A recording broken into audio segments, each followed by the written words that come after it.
So in the last class we will be discussing about we were discussing about the cursor. So here I'm again just browsing it. Okay, so you can just study that if you have not attended that class. I have already shared the lecture PPTs or videos. I'm also uploading on the YouTube, है ना? So link I have already shared with you. So still if you have any query on that, you can ask me. Okay, so in the last class basically we have studied PLSQL trigger, cursor. So PLSQL cursor is a pointer that points the context area. Context area basically store the information of the SQL statement or execution of the SQL statement. Whenever SQL statement executed, so it will affect the number of rows in the table. So what are the how many number of rows are affected? What is happened? So all these information are stored in that context area. That context area basically referred by the cursor. So you can utilize the cursor to control that context area. So there are basically two types of cursor: implicit cursor and explicit cursor. Implicit cursor automatically generate the value, or we are not creating it explicitly. It is by default provided by the Oracle, है So whenever you are executing any insert, update or delete command, so its implicit cursor is automatically executed. It will return the some information according to the some attributes. You can utilize these attributes value of implicit cursor to know the specific value of. Okay, suppose you have updated some rows column of the table, then you want to know how many rows or how many columns or how many rows are affected. That by default this value will be printed. If you want to check how many rows or you want to make some programmatical condition based on that value, you can fetch that value in some implicit attributes like implicit cursor attributes like found, not found, or row count, or is open. So these are the some attributes of the implicit cursor that can be utilized to do these things, है ना?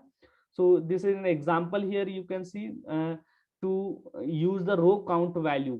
Okay, whenever you are actually updating the salary of the employee, now you want to see how many rows are updated in this table. So that rows value you can store in the row count variable. Okay, so the value or feature of each attributes or description of each attributes is given here. Found attributes return true when if you are inserting a row or deleting any row or updating a table. Then in that case, how many rows are affected, how many rows are updated. In that case it will return true if any rows or at least one row is affected or updated. If no rows is updated, no rows is written, then in that case it will return false. Not found, it is just opposite of the found. Is open, it will just return false for implicit cursor because SQL cursor is automatically closed. When cursor is open, in that case it will return true. But by default implicit cursor is always closed after the execution of the SQL query, so you will not be able to identify the true value of this is open, है ना? So you will always get false value. Row count basically it returns the number of rows affected by the DML statement. You can use this row count value. Okay, so here this is an example for row count value. Here you can see this is a simple PLSQL program. Here we have executed the uh, update query. This update query basically update the salary of the employee. It will add like 5,000 here. So every row will be updated. So how many rows are updated, you can store this value in the row count variable. So this value will be automatically stored in this row count variable. Later you can store this value in some variable. That variable we have declared here, and then you can display. But this statement will be executed as specified in the else if condition part. So else if condition part will be executed only when this found element will be true. So found will return true when any rows are written or updated or reflected in the execution of the SQL query. So here not found will return false here as some rows are updated. So here this condition will be false. Okay, whereas this condition will be true. So in this case, else if statement will be executed, then this value will be printed, and then you will be getting output like 6 customer are updated. Okay, so this will be printed from this line. Okay. Okay, so this is just example of row count or example of implicit cursor. Similarly, you can check the value of the customer table after the updation. You can use that directly select a star from customer, so you will receive the complete output, okay, of this table after the updation. So you can see and the salary is updated. Okay, apart from the implicit cursor, there is an explicit cursor. which will you have to define or you have to declare manually, then you can gain more control over the context area. Okay, so whenever you want to define or declare the explicit cursor, you need to use cursor keyword and then cursor name and is, and then here you have to specify the select statement that you want to, on which you want to use the cursor, for which you want to use this cursor. Okay, so whenever you are working with the cursor, first declare that and then open for allocation of the memory, then fetch the value from cursor to some variable and then close the cursor. So these four steps basically you have to follow whenever you are going to use the cursor. So this is a simple steps to do. Declare, you can declare using cursor name is, and then here you have to mention select statement. Now next you can open the cursor to fetch the to allocate the memory using just open. Okay, next you can fetch the value from the cursor, like cursor, this is a cursor name, so whatever the value is stored in this cursor from the context area, that will be stored in some variable that you have defined inside this into statement. Okay, now you can after that close this cursor directly using close cursor. Is it okay? So these are the just statements that you can, or steps that you can utilize to create the or use the explicit cursor. This is just example. Here you can see same customer table we are considering. Here we want to execute the following program. You can see in that program what we are doing, we are fetching the value from the customer table, like ID, name or address of the customers. Okay, so whenever we are fetching, we are declaring one ID variable, name variable and address variable. We want to store the value fetched from the table into these variable using the cursor. So for that we have declared here cursor customers, c underscore customer. So this is a cursor name, or you can assume it is a pointer. So one memory will be created here. This memory is pointed, or this memory is basically pointed by this c underscore customer cursor. Okay, so this c underscore customer cursor is pointing to that memory. This is memory is basically we are considering as a context area. Okay, whenever any row are fetched, that row will be stored here, and how many rows are any result written by this SQL query will be stored in this context area. Okay, so this query, you can see this query is running on this table and returning rows one by one, like select ID, name, address from the customer. So it will just fetch the ID, name and address from the customer. Okay, then these value basically fetch one by one from this table and then stored in this context area. So context area will basically refer by this c customer as a cursor. So the cursor basically stored this information into three variable like cid, cname, address. So every time when this row will be fetching from this, and then the data of this row will be fetched to these variables. Okay, then you are going to directly printing these variable. Okay, and this loop will be terminated. You can see this loop will be terminated when c customer a percentage not found, when it means this not found variable will not found any row in the table, or the no row is written by this after the execution of this SQL query, then no row is written by no row is written, then in that case this loop will be terminated. Okay, otherwise this loop will be continue execute and fetching one by rows from this table one by one. Okay, and then here we are displaying. Okay, so this is a use of the row here use of the explicit cursor. Okay, here you can see, here if you have any query you can ask, so you can see the result of this PL SQL program. Here if you have any query, then you can ask, please, anyone. No? Yes, any query here? Anyone, please? Hello? No, sir. No, okay, fine. Now we are moving on the next topic, that is PLSQL Tigger. Okay, so here you can see PLSQL Tigger are basically stored program that you can create a PLSQL program and you can store them, and then that program will be executed when a specified event will occurs, or when a occurrence of the specified event, then the program will be automatically executed by the Oracle engine.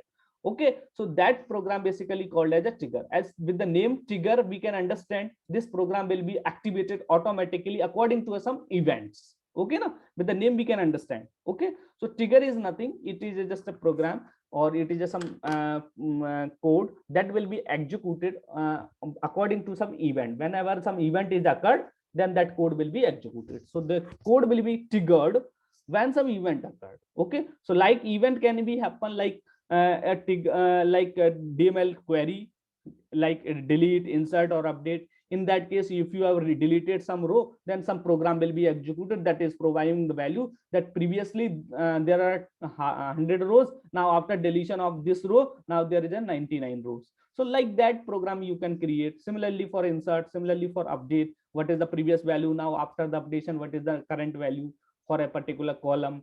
So you can write some type of such types of figures. Okay, similarly you can write trigger for DDL statement as well as some other operations like server error operation, log on, log off, startup, and shutdown. These are the operations that whenever you are performing according to the execution of these operations, the trigger will be activated or fired. Okay, so you can create a trigger. Like here you can see the advantage of the trigger.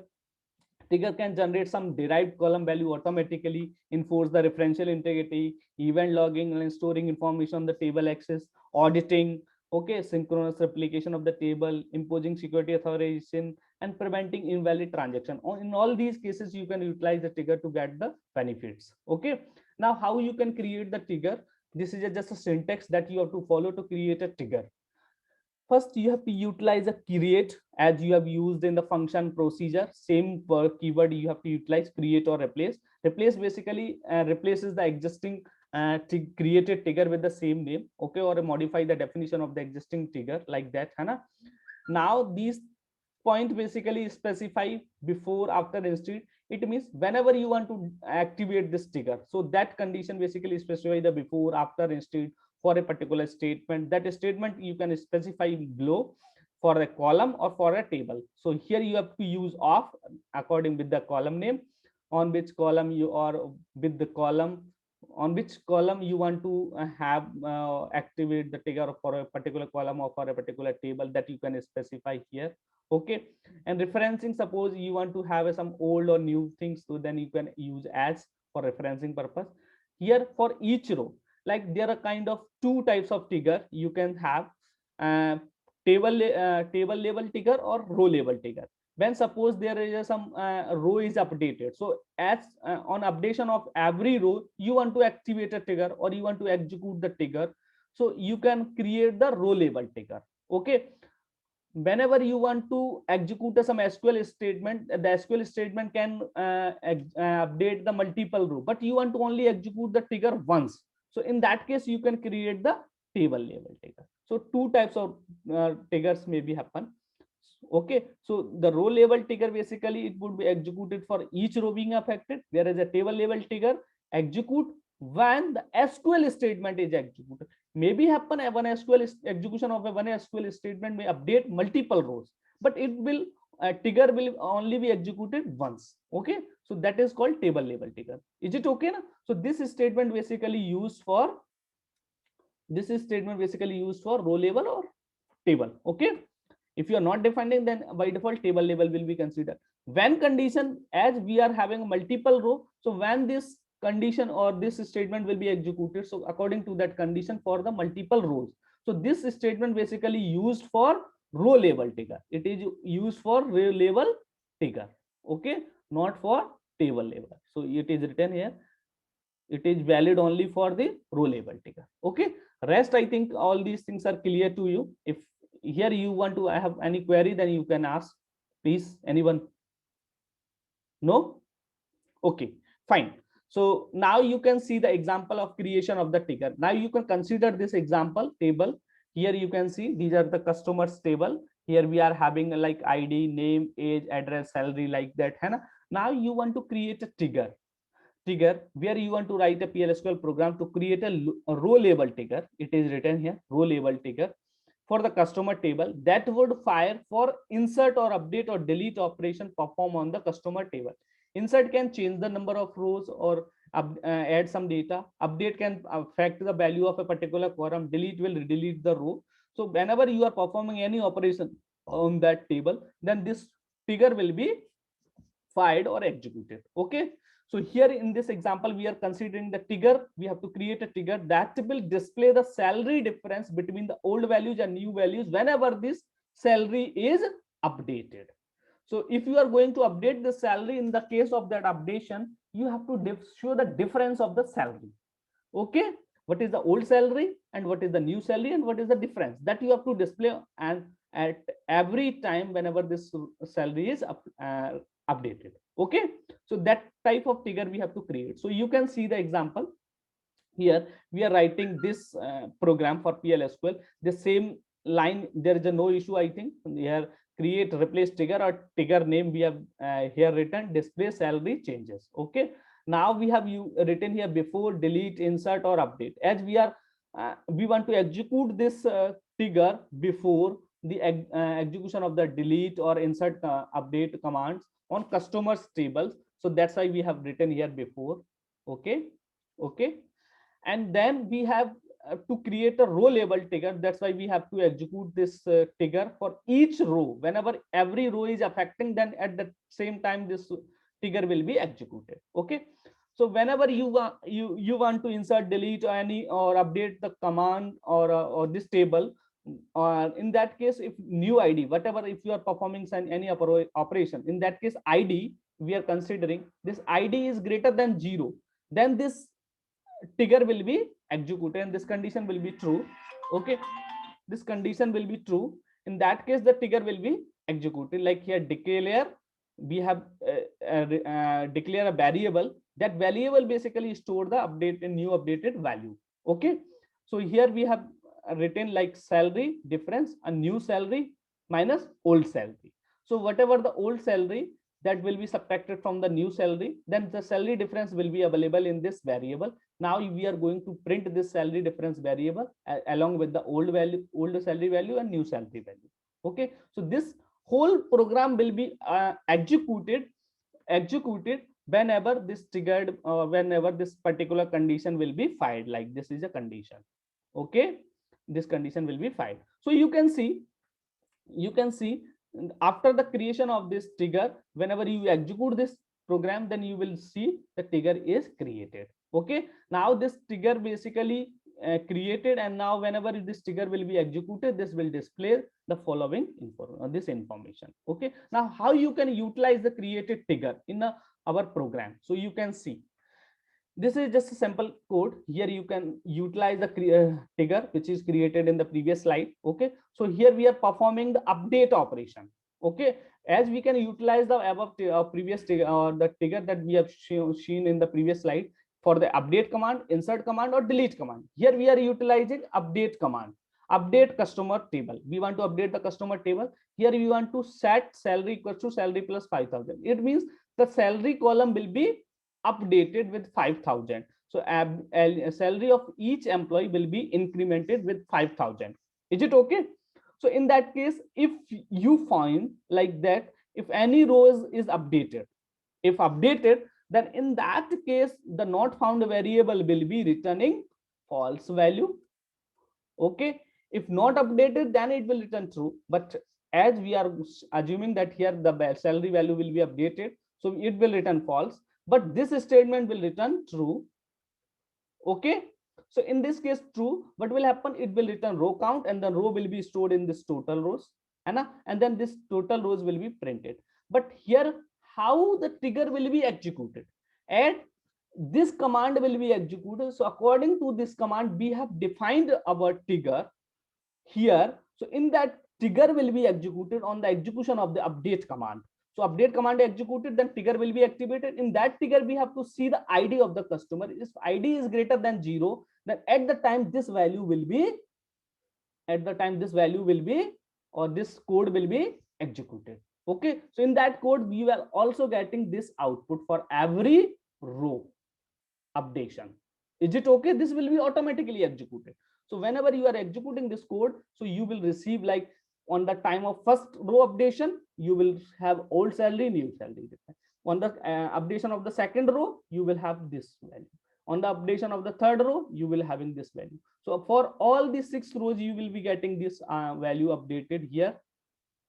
Okay, in the last you will be storing here row count value from this statement to this statement. Okay, so this all whole block of the code will display this line here. Is it okay? This line will be automatically executing with the trigger after the execution of this query, SQL query. Is it okay? Okay, here any query, any doubt? Yes, sir. Okay now, so I think you will be able to create the trigger. If I ask you to create the trigger whenever a student marks are updated like that, Anna, you can create that same trigger, you can utilize. Is it okay now? Table may be changed. Okay, table attributes or table column values will be changed. Okay, okay now. So in this case, you can see as many as times you run this whole code, this whole trigger will be executed at the same time. So you can see old and both salary will be incremented by 5,000, and the salary difference always will be 5,000. Every time salary will be incremented 5,000 plus 5,000, the difference will be remain same. Okay, so you can see again, if you are again executing the same code, the code which we have seen in the previous slide, the same code we have written, again executing, then again salary will be incremented with the fact. Okay, okay. So now you have to remember some point on the PLSQL trigger, like following are the two very important point. First point, old and new references are used for the record label trigger. They are not available for table label trigger. Is it okay? Is it okay? So old and new basically used for the row label trigger. Okay. Second, if you want to query the table in the same trigger, then you should use after. In the previous trigger, we have utilized the before. Std is basically used for the view. Whenever you create the view for a table, then in that case std will be used. Otherwise, you have to use before and after. Okay, so after will be used, you have to use whenever if you want to have a query the table in the same trigger, whatever the table you have used that used in the same trigger, then in that case you have to use after keyword, because trigger can query the table or change it again only after the initial changes are applied and the table is back in the consistent state. Okay, okay. So these 2 points are important that you have to remember while creating the trigger. Okay, so now we are still having a time for 150. Okay, 15 minutes we are having. Now we have to review on the exception handling just. Okay, I think exception handling we have studied in the C++, I think. Okay, you have covered the C++ programming. So the same thing is happening here in the PLSQL. Exceptions basically are the errors during the program execution. As there are, if you have studied C++ or C other programming language, then you have seen the error like a syntax error, and another one is semantic error or runtime error that you have seen. Syntax error are determined by the compiler, but whenever you are running program and that at the time of if you have identify some runtime error like something is file is not found like that, or some input is invalid like that. So these kind of error are identified at the during the runtime. So these errors are basically handled with the some or assume as an exception. So these are handled with the exception handling. Okay, okay. So PLSQL also facilitate programmers to catch such conditions using the exception block. Okay, where you can specify that some specific action whenever some specific action whenever some specific exception is occurred, so you can execute the specific action block. Okay, in that case. Okay, so there are basically two types of exceptions: system defined exceptions that are already defined by the system, or you can also define the exception you can create on your own exception. Okay, so let's see the example how to use exception handling in PLSQL. This is a general syntax. You can see the general structure of PLSQL program. Here header, declare, begin, and here we have seen the exception block. That exception block we have not utilized in the previous programs of the PLSQL now, but we have to utilize this block for the exception handling. Okay, so you can see the general syntax of the exception handling. Here this exception block is highlighted. Here you can utilize, here you can mention the exception handling code or some expression, based on that condition which exception block will be executed. So this exception suppose matches with this exception, then this block will be executed. If this exception is matching with this exception, then this block will be executed. If it is matching with this, then this block will be. If no exceptions are matching, then other block will be executed. So whatever the statement that you have written inside that block, that will be executed. This is similar to the if else condition like that, है ना. If में अगर ये condition true है तो ये block execute हो जाएगा, रेस्ट स्किप हो जाएंगे. सिमिलरली if else if ऐसे लगाते हो ना, similarly similar syntax or similar execution will be happen here. Okay, so now you can see the example or demonstration of the exception handling on this table or customers table. Here you can see we have written this code. Here you can see we have used this code for the cursor, where we have to fetch the value of the name and address or ID of the customer, and stored we have to store them into the cursor, and then we have to display them these values. Okay, so same here you can see we are fetching these value and we are storing this variable, but here you can see CID customer ID dot type, we are initializing this value with 8. Okay, and based on this 8 value we are executing this query. Select name and address, and whatever the name or address value is fetched, that will be stored in the CNAME and address variable from the customer, but only the name or address of the customer will be fetched when ID equals to 8. So you can see in that table there is ID, there is a no ID with 8 value. Okay, so in that case no value or no row will be found, or no data will be found corresponding to this query. So no data will be written. So you have remember, no data found, there is an exception. Similarly not found, you have utilized in the cursor, not found. So not found will return true in that case, and found will return false in that case. Found will return false in that case. Okay, as no row is found for this query. So in that case you have been thrown, you have been get, or you will get an exception that will be generated from this block, and that due to this exception the query will not be executed successfully. So in order to execute the query you have to mention some exception handling block. If suppose sometimes if no data will be returned or no data will be found corresponding to this condition, so in that case this block will be executed and no data found exception will be executed. So in that case this line will be executed. So it will provide you output like no such customer with the ID 8 instead of some error during the runtime. You will get this message, or the code will be executed successfully, it will not show any error. Is it okay? Here it is clear? Hello, it is clear?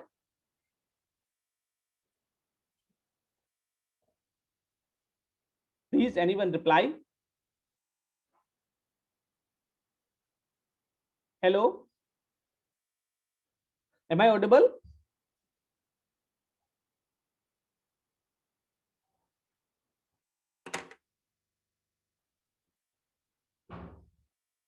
Tanvi, Saksham, are you there?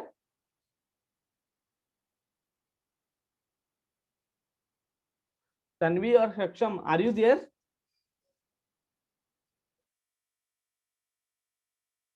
Okay, let's go ahead. Okay, so here you can see, so this no such customer will be printed here. Okay, so in the above code, due to the exception we will get this output, or this code will be executed. If we are providing here instead of 8, if we provide 5 value, then this code will be executed correctly corresponding to the 5. You can see the name of the customer is Alex and the address of this customer is Paris. So this value will be correctly written. So you can see the same example with this correct value. So in that case there is a no exception will be generated and this value will be printed. So you are getting correct output, or you are getting correct result. There will be no error, and there will be no exception will be generated, and then this block will not be executed. Okay, okay, So now here